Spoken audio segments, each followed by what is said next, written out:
Hey YouTubers, welcome back again to another hot one. It's your boy BZ Trap King, and today we're looking inside the Taliban takeover of Afghanistan. Why am I doing a reaction video to this? Just education purposes. Figuring I want to learn what's happening on the other side of the world. And more than likely, like a lot of people, I want to know how will it impact me, or will it impact me any at all. Tonight.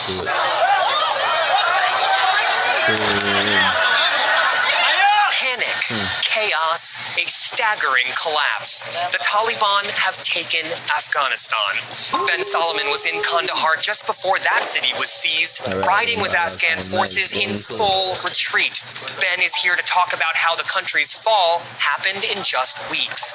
Plus, Hind Hassan saw firsthand what could lie in Afghanistan's future when she and her team snuck themselves into Taliban-controlled territory earlier this year. Tonight, what she learned on the ground.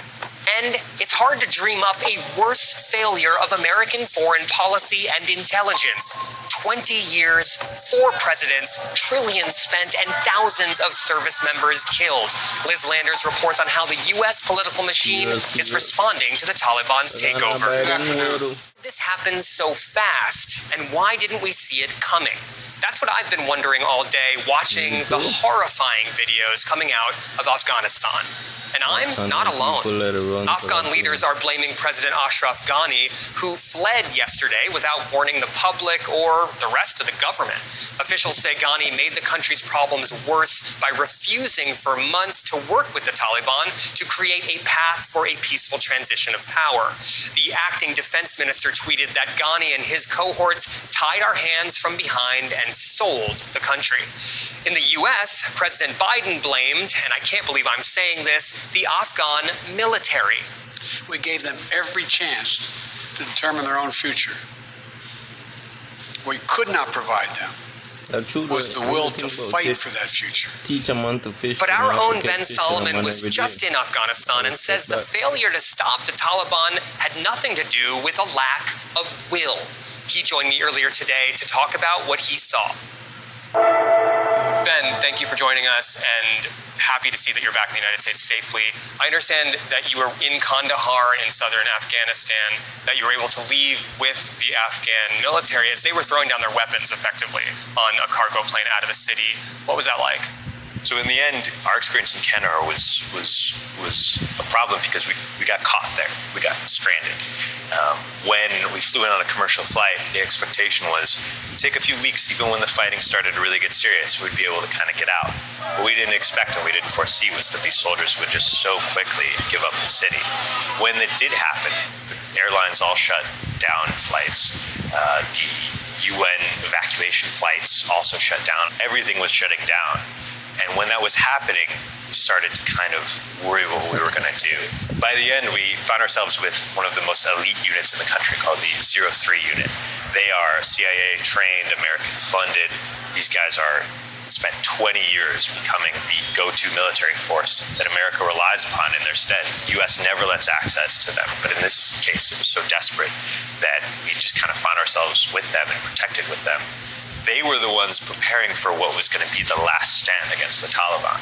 They set up a front position right next to the airport, surrounded the area, kind of made a perimeter, and they said, this is it, we only have about 1,000 soldiers. The Taliban probably has a couple thousand, but we're going to fight all night.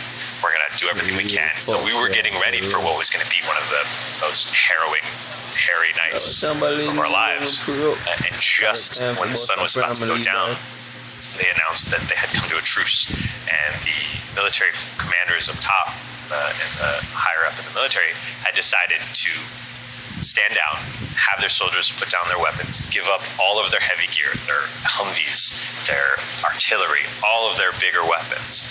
They literally just left the cars running and went to the airfield, and the Taliban agreed to give a truce and let these planes fly in and fly everyone out. So in the middle of the night, about 2 a.m., 6 carrier planes filled with just hundreds of military soldiers each. It was just a really intense scene of hundreds of people kind of packing in and trying to climb onto these. You see them now happening in Kabul, but then it was surprising to see these military units, basically like fighting for their lives to get out of there. And it was a really harrowing scene. Seeing in the distance, you could see the shots in the air of tracers for the Taliban shooting in the air and celebrating. And we could get the sense that, this was a bittersweet moment, because although they didn't have to fight and lose their lives, this was how the war was kind of faring for them, which is they were losing.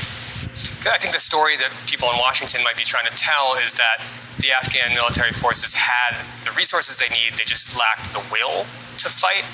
From what you've seen and how it went down, what do you make of that? I think it's an oversimplification. We spent a lot of time on the front line with the fighters in Kandahar, and they were exhausted.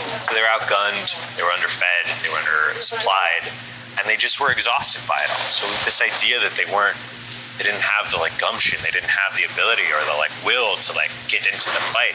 It's not true, and it's disrespectful of these people that were really fighting.